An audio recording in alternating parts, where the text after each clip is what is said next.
Hello everyone. Welcome to the next lecture on the solution of the GATE 2019 question paper. In this video, we will see all those questions which are asking in GATE 2019 related to the subject optimization technique. Myself, Dr. Garg, working in the School of Mathematics, Thapar Institute, India. You can contact me, either of my email IDs are there, or else you can simply follow this link. You will find more videos related to their objective questions are there. What we will discuss in this is we will see all those questions which was asked in the GATE 2019 mathematics paper related to the subject optimization techniques. So after carefully analyzing this GATE 2019 paper by me, I can find that these are the topics. The questions are asked, four questions are asked which are related to these topics are there.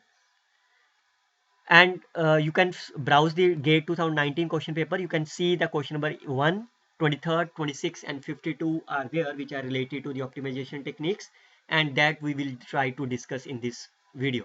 So make sure that student, my task is to you can solve all these questions with the tricky methods are there, not for the whole lengthy methods are there. So stay tuned with the end of this question is there. So first of all, the first question is this. This is question number 1 asked in the GATE 2019. So what is the meaning of that is, always remember that whenever you are trying to solve the GATE or the NET CSR questions, your answer will always be stand in the questions are there. So read the question very carefully. What is given to you? That's the balanced transportation problem. So you must know all those features of the balanced transportation problems. What is the balanced transportation problem? They have the three sources and the three destinations are there, where cost and demands are all the values finite and the positive. Which of the following things are false? So remember, these are talking about the unbounded, they are talking about the non-basic, they are unrestricted, and they are talking about the BFS. So how you can solve them? There is simple trick about that. You must know about all those facts or the feature about the balance. What are those features? I can came up to you. A balanced transportation problem always has the feasible solution. Balanced transportation problem will never give the unbounded solution. Total number of the solutions, number of the variables in the balanced is m into n. Total number of the solutions are at the most m plus n minus 1. Remember, this is only the solutions. Total number of the basic feasible solution will be equality exactly m plus n minus 1. Non-basic variables are always be m minus 1, n minus 1. And if you write the dual of the transportation problem, so the variables of the dual of the LPP of the transportation problems are always unrestricted in sign. So these are the 5 points. Based on these points, you can solve any of the transportation problem in GATE or the CSIR UGC NET exam. So look at that. Now my question is here. Now it's a balance. So it means all these points will work on that. Transportation problem does not have the unbounded solution. That's always true. Look at that. What is my remark is, unbounded solution never give transportation problem never give unbounded solution if it is balanced. So look at that, balance is given to you. So it means the first statement is my true, but we are looking for the false.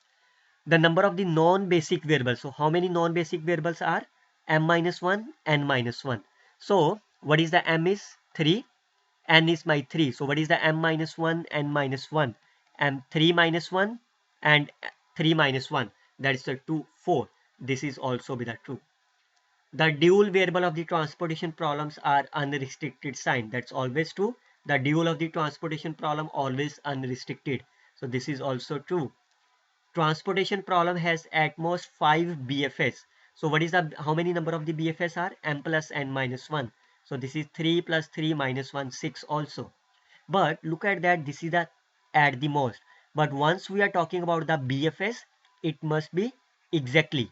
You can see that BFS is exactly, only solution will be at the most.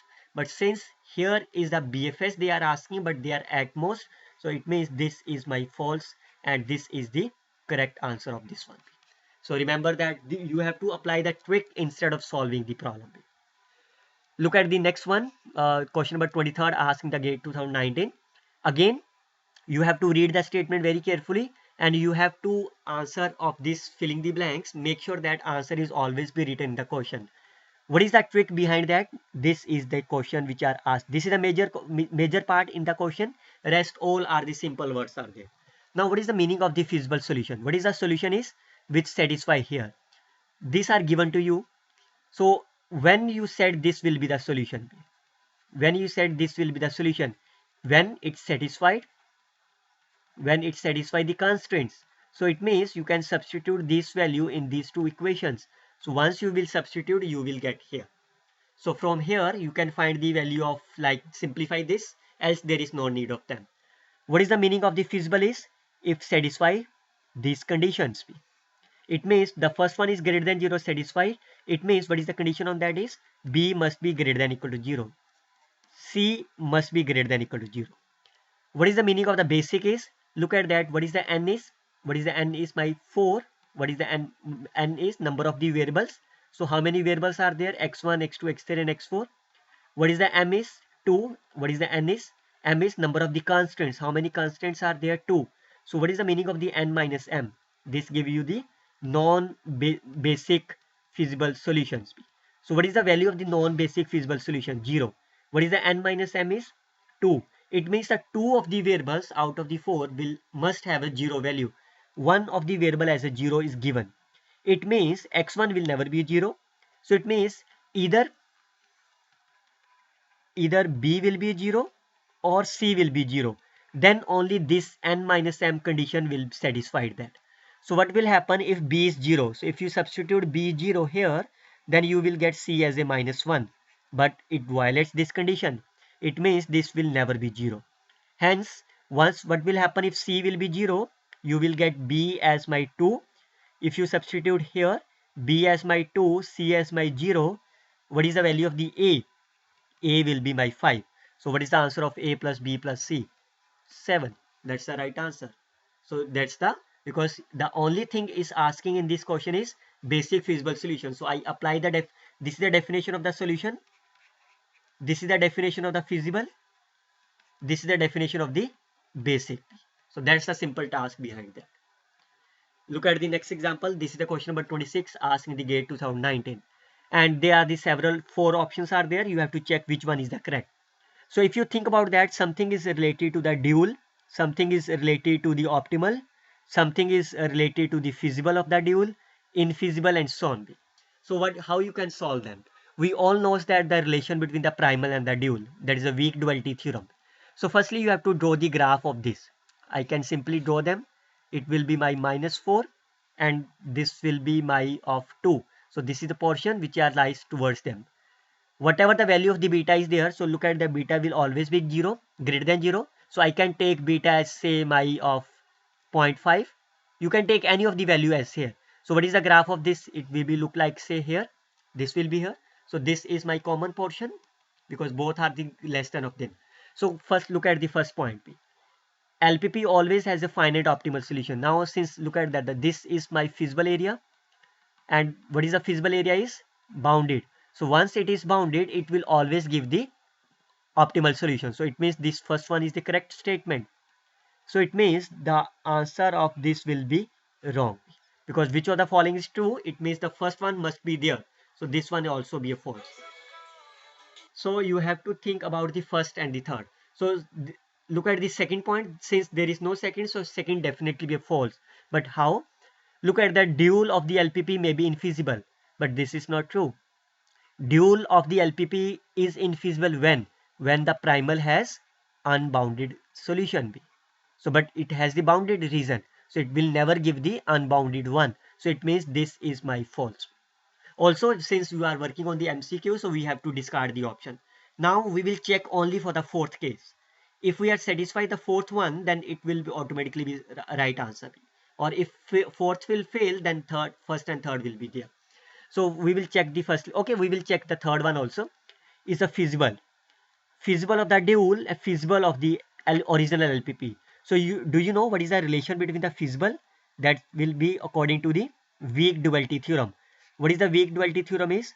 Whoever the minimization problem will always give greater than of the maximization problem.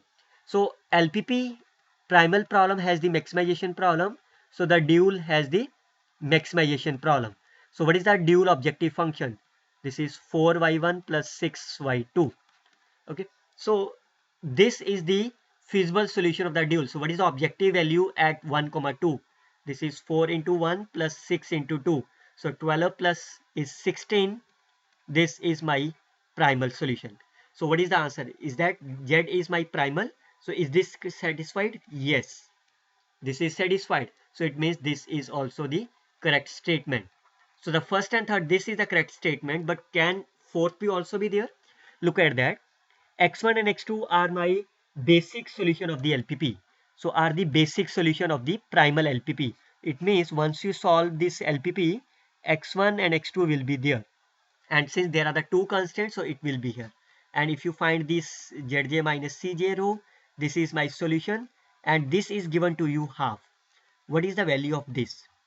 And S1 and S2, because once you solve them, it will be my slack variables. So these are my 0 because they are the non-basic variables. So can you find the value of the S2 from here? That's very easy. How you can find them? I can clear the screen. X1 will be my half. So if you write the first equation like plus S1 is 4, S1 will be my 0 because in this LPP, X1 and X2 are the basic variables. So it means S1 and S2 are my non-basic variables. So they are 0. I can substitute X1 half in here. So can you find the value of the X2? X2 will be my 9 by 4. Now I have the X1, 1 by 2, 9 by 4 is there. So what is the objective function value? So this will be 2 into half, 4 into 9 by 4. It will be my 10. So it means the primal problem has the objective value 10. What is the dual problem is there? Since this is my optimal solution, so this is the optimal value. What is the relation between the primal optimal and the dual optimal? Both have the same answer. So that's the option there. Optimal value of the dual is 10. That's true. Why? Because the primal has the optimal answer 10. So the dual has also be the 10. So it means the fourth one is also the correct. So this is the correct answer. This is the wrong. This is the correct answer. This is the correct answer. So the correct one is the here instead of the 1. So remember, you have to apply the trick. Look at the last question, which is given in question number 52 in the GATE 2019. Again, optimal table is given to you. You have to find the value of this. This again very easy. You can see how many variables are there. There are 4. Out of them, this is the optimal table. So can you say this is my optimal solution? This is 0. This is here. So this is my optimal solution. So once it is the solution, so it satisfies the constraints. So look at that, it will be my optimal. I can substitute this value in the constraints. What are my x3 and x4? They are all 0 because they are non-basic. So I can substitute here. Can you find the value from here this and from here this? Can you find the value of beta and from here the value of gamma? Yes, you can find the value of 1 and 10. So it means this is my 1, this is my 10. Now the only thing is you have to find the value of alpha. How you can find the value of alpha? Again very easy. Alpha is related to objective function. So I try to calculate the Zj minus Cj. This is my 3. This is my alpha. This is my Cj. So if I just, for the sake of simplicity, if I just forget this value, what is that? This is 3. This is 0 minus alpha. So the first value will be 3 minus alpha. Second value will be 0 alpha minus 3. Look at the next value. It will be my 6 minus alpha minus 0. And what's the value of this is? Minus 3 plus alpha minus 0 is there. So now for the Zj minus Cj, this value must be equal to this because this is the optimal value. So alpha will be 3. From here also alpha will be 3. From here 6 minus alpha will be my 2. Alpha will be my 4. And from here alpha will be my 3.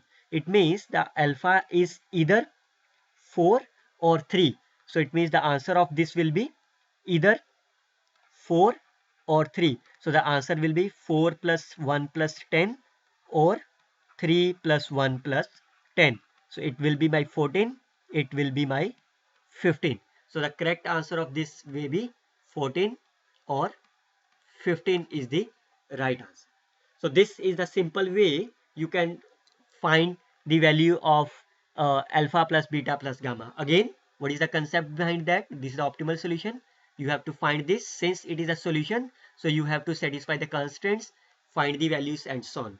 So the correct answer will be my either 14 or 15 is the right answer. So these are the questions which are asked in the GATE 2019 are there.